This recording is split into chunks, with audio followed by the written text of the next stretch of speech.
Everybody, it's Jeremy. Welcome back to Ecruteak City. This is a discussion on the Pretender design and Blessed design for the nation itself. But first, we're going to kind of jump into why I'm playing this nation. I didn't really go over that a lot on the nation discussion video. But it kind of becomes relevant in the way we design our bless and what we choose as a pretender here in this particular scenario. So let's talk about that real quick. I have played, this will be my third multiplayer game of the Pokemon mod. And I've played a half a dozen or more single player games to fruition and probably a dozen to various states. I've played a fair amount of the mod. I feel like I have a decent understanding of what's going on in the mod at this point, especially after the Pokemon Gold game, where I learned a whole bunch about both the mod and the Dominions game in general. But I decided to specifically try to play Ecruteak City in this particular game because I thought Ecruteak City was in a weak place. Right? I think the nation overall has a bunch of interesting things going for it, but I think, especially compared to some of the other nations in the Pokemon mod, that it is not in a very good place, and that it is easily exploitable, and that realistically, it's kind of low tier, right? And the intention there is for me to try to give the mod creator good feedback so that they can utilize to balance the nation into a fun, playable state that achieves the goal they have for the nation. And now I might have conflicting ideas about what that is, etc. Right? We might have disagreements on, like, I might prefer this one thing for the nation, they might prefer something else for the nation. But regardless, the intent is to kind of show them the nation in action and see how things go from there. So that's why I decided to play Ecruteak City, and that's why ultimately I ended up picking the God and the Bless that I did. So let's jump into the God options themselves. So if we take a look at the Pretender options, you're going to have a couple of these base ones kind of mixed in, right? All of these, the Carps and the Emperors and Dharmapalas and Kamis and things like that. We're not going to go over those, and we're not going to go over every single one of these Pretenders either. We're not going to cover all of them. That is not this video. I might do a video in the future that just covers all of the generic Titans and Legendaries for the Pokemon mod. But that would take a long time. That would be like a full hour video. And that is not the intent of this video. We're going to cover specifically the unique versions of Pretenders for this nation. We're going to cover the Giant Fog Badge.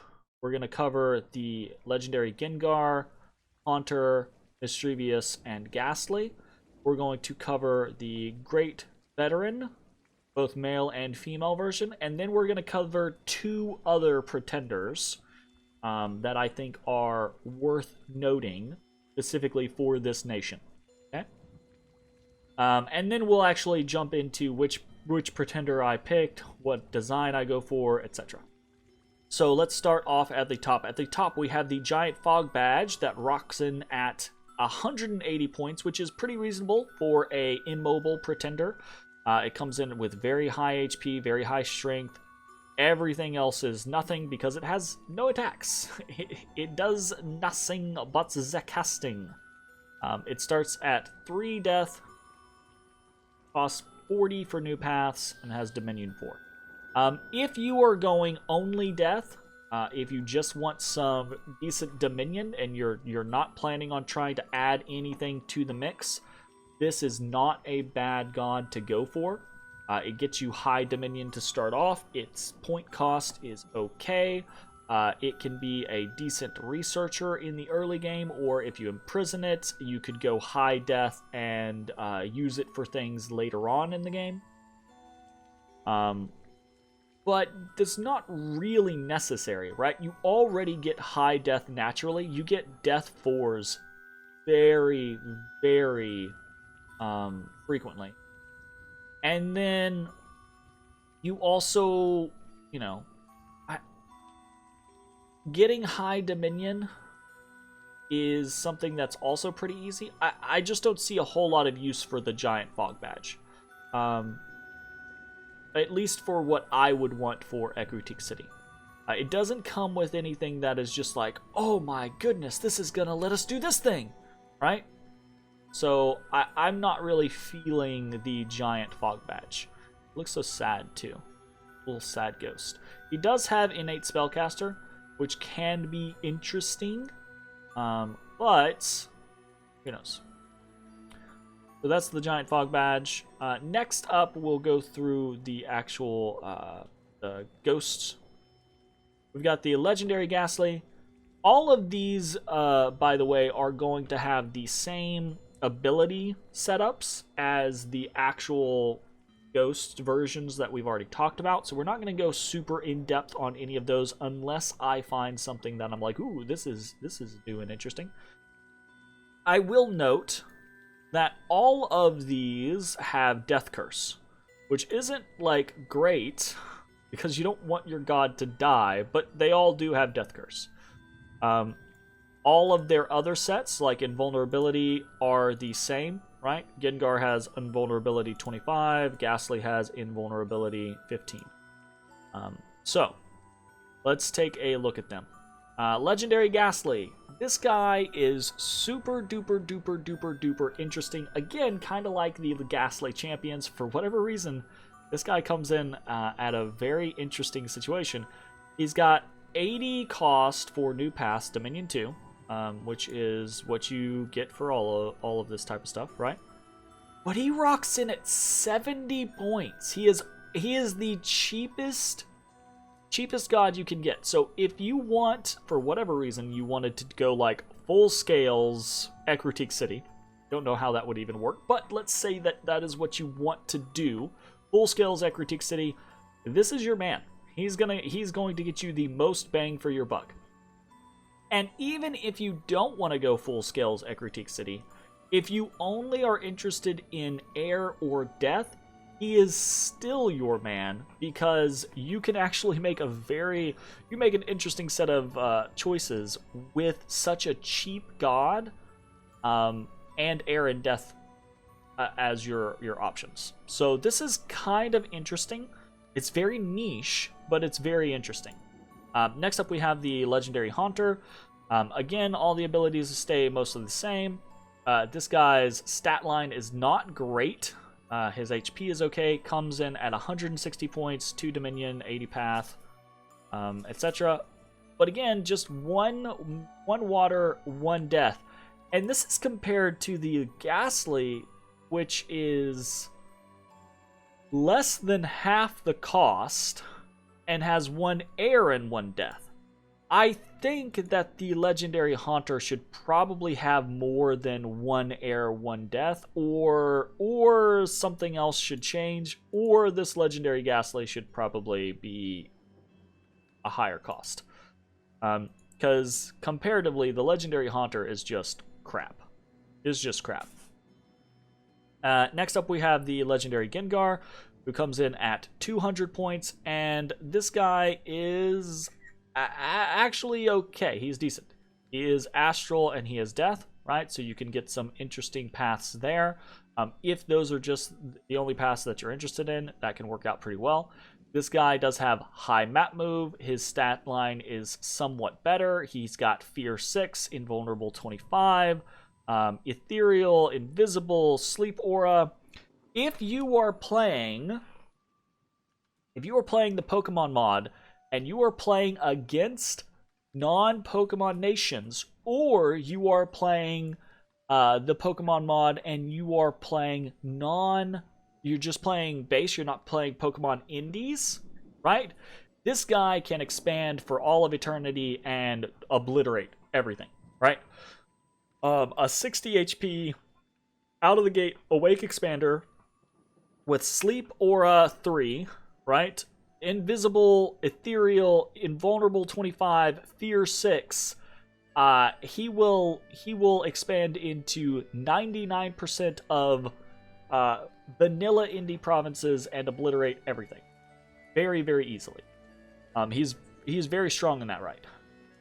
Flip that right the fuck around though, and as soon as you introduce it into Pokemon indies, there are a half dozen or more different indie sites that will kill him outright, depending on what bless he takes. Right? If he has a hard bless, he can still eke out a victory against certain things, but like Starmie Riders, for example, will obliterate him if he's just trying to rely on his basic defenses. So this guy is very interesting, but it's kind of weird.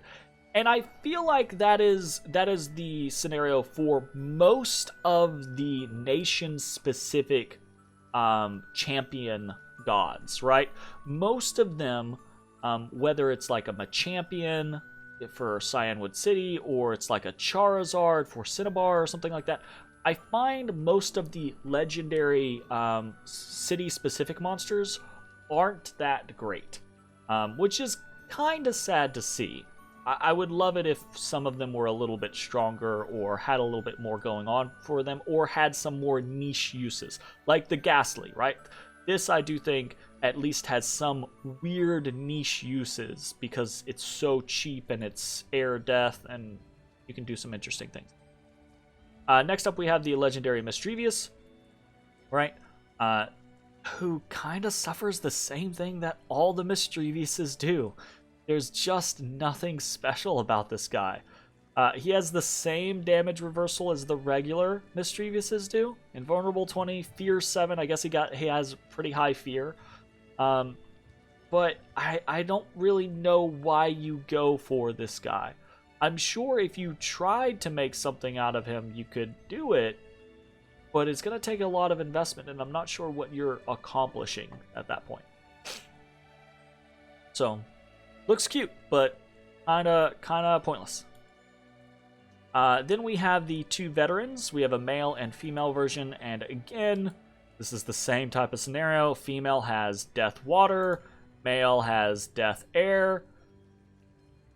More often than not, the death air cross path is better, so more often than not, the male version in this situation is going to be better. These two units are kind of interesting. They are relatively expensive, as are most of the Dominion 1 Pokemon, what's the phrase? Rainbow chassis would be. They do cost 10 for new Magic Paths, start at Dominion 1, but they come at 130 cost, though this is represented by the fact that they come with a lot of paths, okay?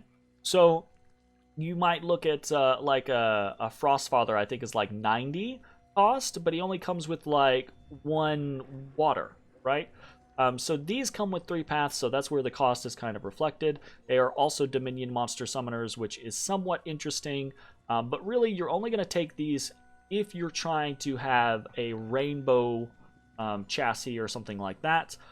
Or you can use these, depending on what your bless is, to expand, because they do actually each spawn 6 Gengars at the start of every battle, and we've seen Gengars, they are quite strong, and if they are, I believe they are sacred Gengars, so if you have a decent bless, these Gengars can kind of destroy things as long as you make sure that your great veteran is protected.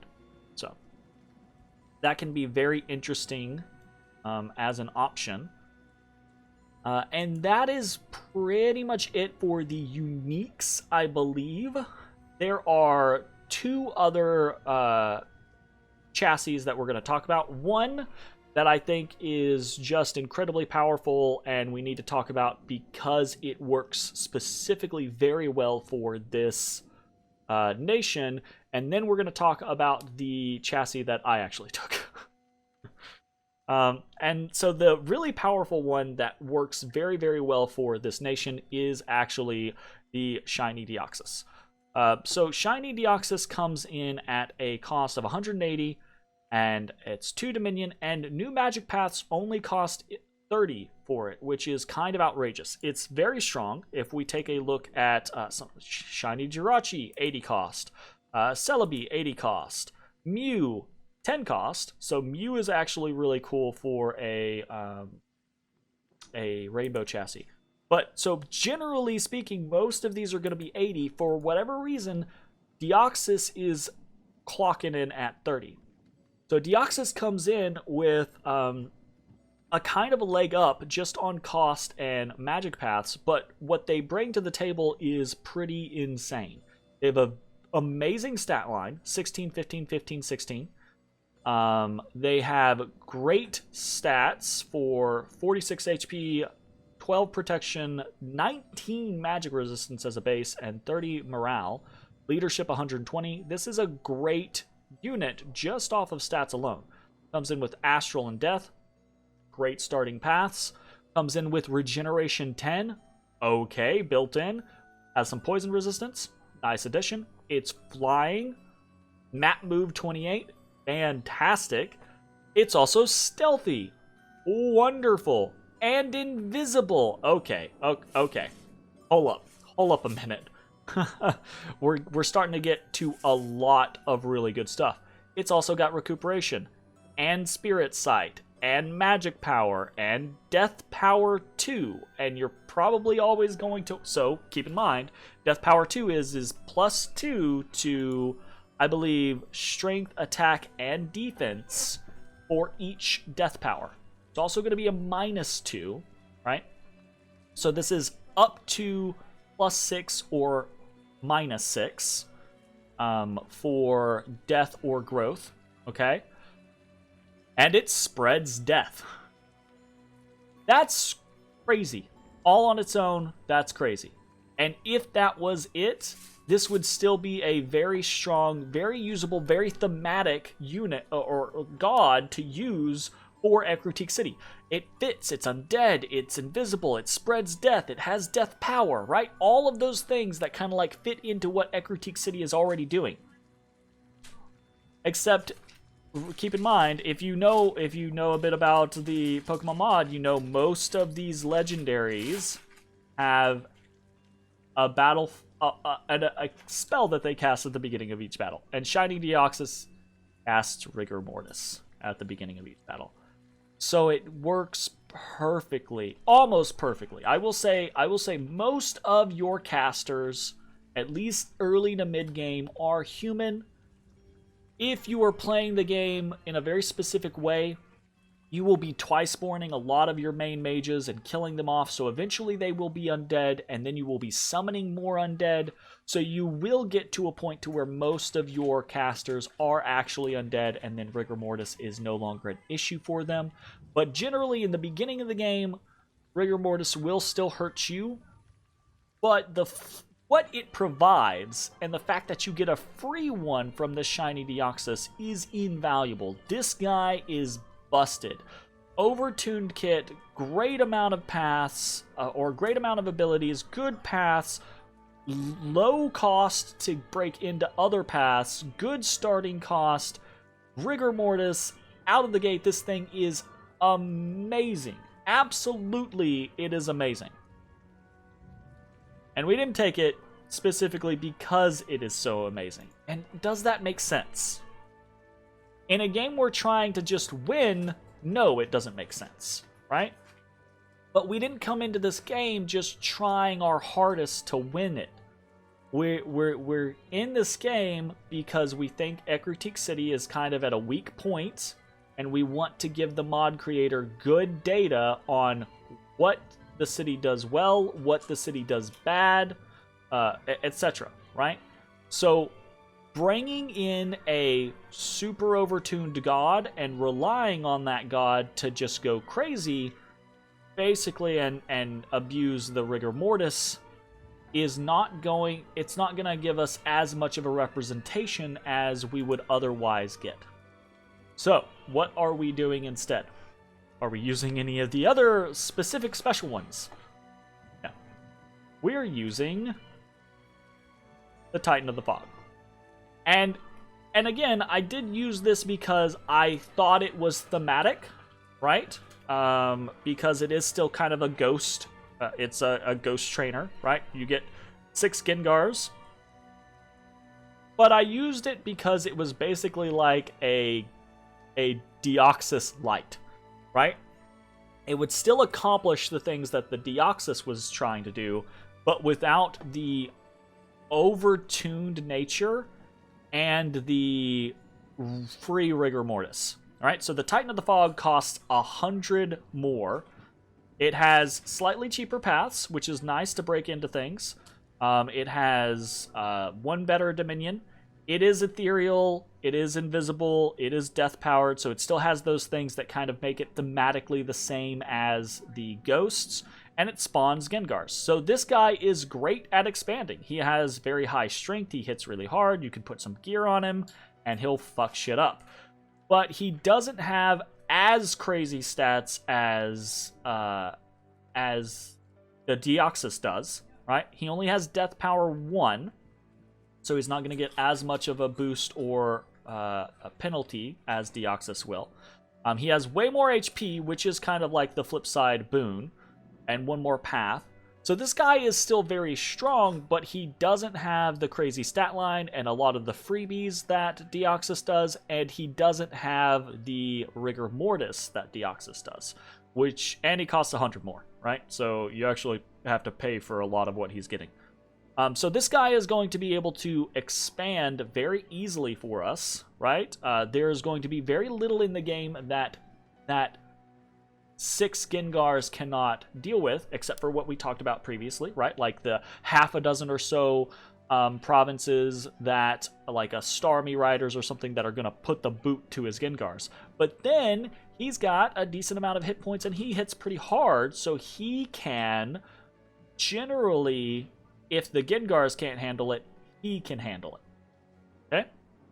So very excited to get him. Also, he is a Taskmaster, which means we can do kind of like some high-level casting potentially with him, which is something that we couldn't do with our god previously. I mean, we can do high-level casting, but the Pokemon spells specifically require Taskmaster. So this is who we picked as a god. What did we pick as an actual bless?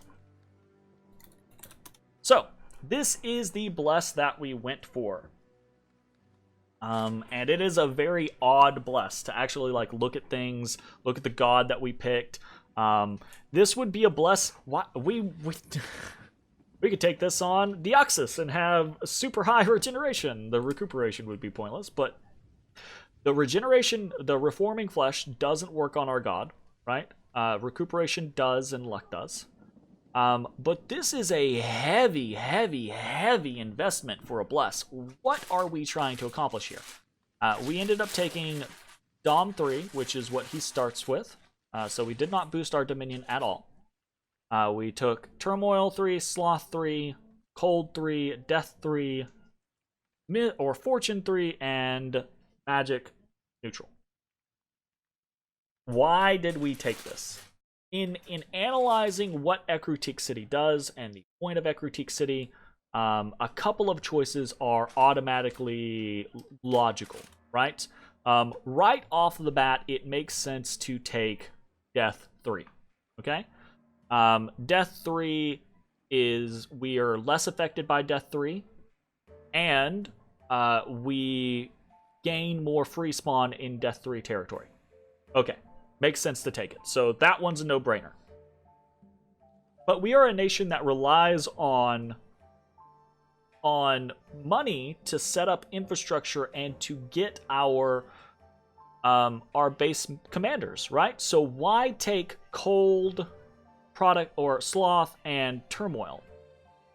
Well, realistically, when I started testing the design concept was is that what I noticed was that dealing with the unrest factor of the ghosts was so punitive, was so difficult to do. Not difficult, like you can do it, but you're gonna get consistent unrest across your nation period.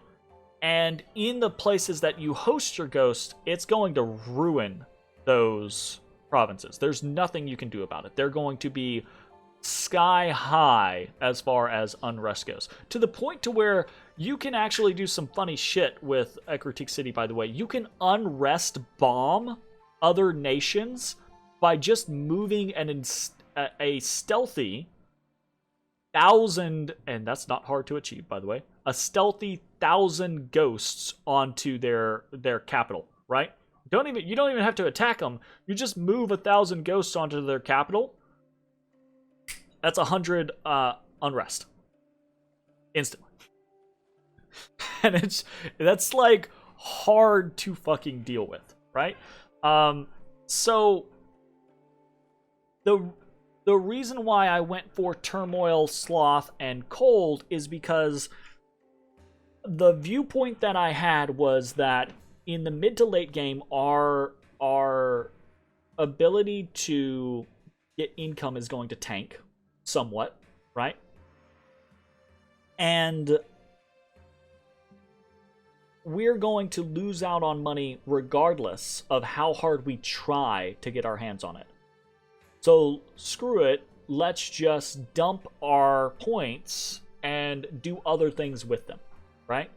And you're going to see that reflected in the fact that we took Fortune 3, right? So going Cold 3, for example, gets us the ability to go Fortune 3.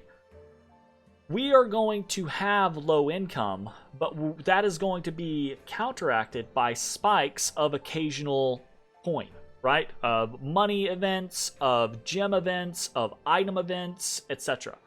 And I know a lot of people will come into this and be like, yeah, but you can't guarantee that, etc., etc. You're right, you can't guarantee it. But statistically, it works out. It averages out. And you, on a moment-to-moment basis, you're going to be like, oh, well, this really sucks. I have Fortune 3 and this happened to me. But yeah, two turns before that, you got a 900 gold event. So piss off, right? Like, that's the scenario. We also took Fortune 3 because... So Fortune 3 is going to help counteract the fact that we're not making any money in our Dominion. And it's also going to get us access to our heroes. So I didn't actually cover this in the nation overview, and that's my bad. But all of the Pokemon mod nations have national heroes. Both, I think, unique national heroes and generic national heroes. And all of them are very strong, right? So almost every time, I really like Fortune. And I really dislike Misfortune. But just because of the heroes in the Pokemon mod, I would almost always recommend going Fortune, because it's going to give you access to some really good veterans, basically, and gym leader mages. The gym leaders being the ones that are unique, and then the veterans being the ones that you can get multiples of. And they're really, really strong. In the Cyanwood City game, getting Chuck, I got Chuck, right? And he was super duper strong. And I used him throughout the entire game, and then I kept getting a bunch of Luchadoras, right? Which were also really strong. So those were the unique and the generic variants, and every city has those. So luck is very, very strong. I definitely recommend it. And then we went magic neutral because that's where our points landed. We're gonna talk about the bless here in a second, but more specifically, I want to talk about the Dominion. We left Dominion at 3, and this is not something a lot of people do, but we do not have recruitable sacreds. So what the fuck do we care about having high Dominion? We don't have recruitable sacreds, and our Dominion is actually shitty.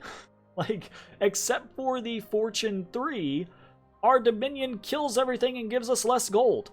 So we are actually hopeful right? That having low dominion means that we will spread our dominion less. We will challenge the dominion of our neighbors less, meaning that they are less likely to get annoyed at us and come after us because we're killing their land.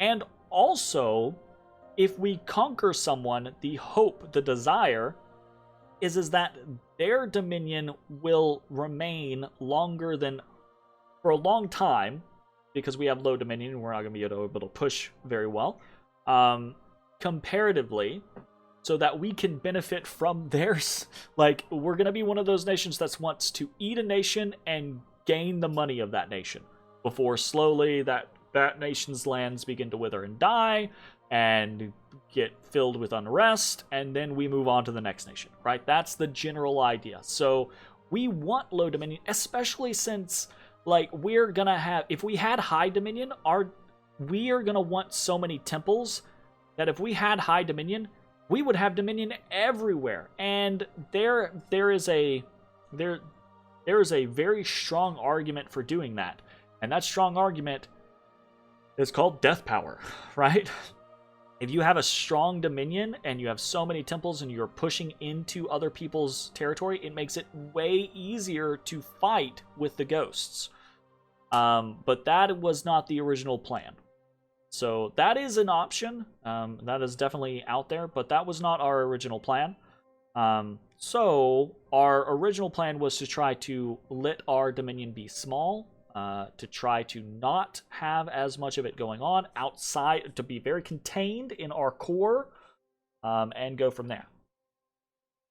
This bless, luck, reforming flesh, and recuperation, is very specifically designed because again, going into the game, I think that Ecruteak City is a weak nation. I think it has, keep in mind, compared to the other Pokemon nations, there's some crazy shit in this, but it's a mod, right? It is weak compared to what I've seen from other Pokemon nations. Okay? That's the key theory. Weak compared to other Pokemon nations. So coming into this, I'm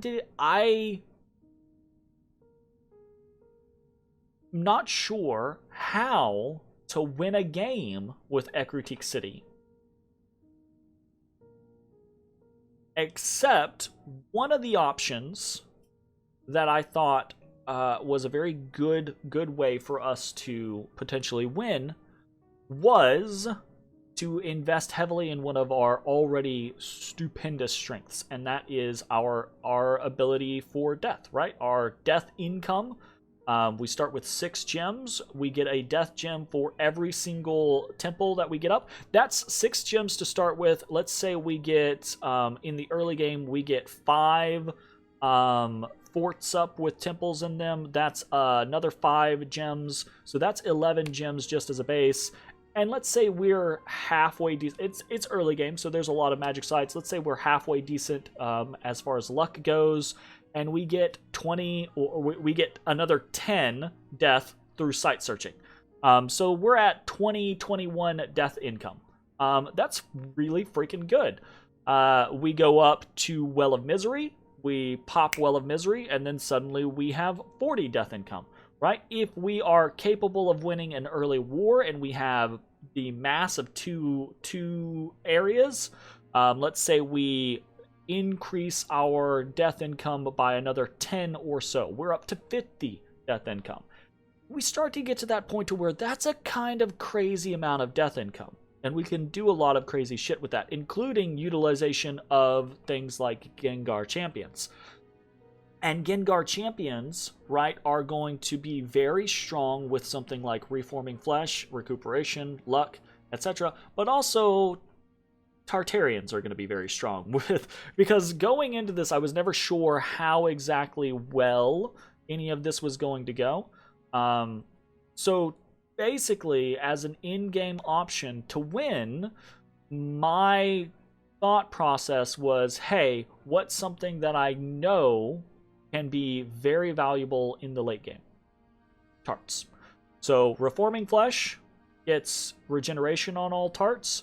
Recuperation heals the ailments that the tarts come into being with. And then luck is actually a kind of like a little mix. The luck helps for our Ghastlies to keep them from dying to themselves, our sacred Ghastlies, sacred Haunters, sacred Gengars. But also, we just took Astral 9 because if we make it to the late game, our god is going to be able to just do whatever, to cast Wish, to go crazy. And this is a heavy investment, but I think this is one of the scenarios of this is a nation that can actually do this type of thing. This is one of the strengths of Ecruteak City, right? Because it can deal with certain scenarios. It can deal with having a low income, but it needs an income, right? You can sacrifice quite a bit to achieve something like 9 fucking Astral. Like, that's a lot. So this is a very over-the-top bless for a idea that is not going to come into play for turns and turns and turns and turns and turns. So I have zero idea if this is actually going to work out very well. But at the very least, we have a god that is going to expand easily. And we have a generalized game plan, right? So, this video is already going on very long. This is our god. This is our bless. This is the reasoning behind the bless. This is kind of a discussion of the general pretender options. We could have done this exact same thing with Deoxys and been at a much better price point, with a significantly stronger outlook and concept on what we were going to be capable of doing. But again, right? I'm trying not to use something that is incredibly overpowered or overtuned because I think it's going to skew the focus of the nation. I want to focus on what the nation can do and has access to and see where we go from there. Anyways, that's going to be it for the video. I hope you enjoyed, and I will see you all in the actual game itself. Thanks. Bye, everybody.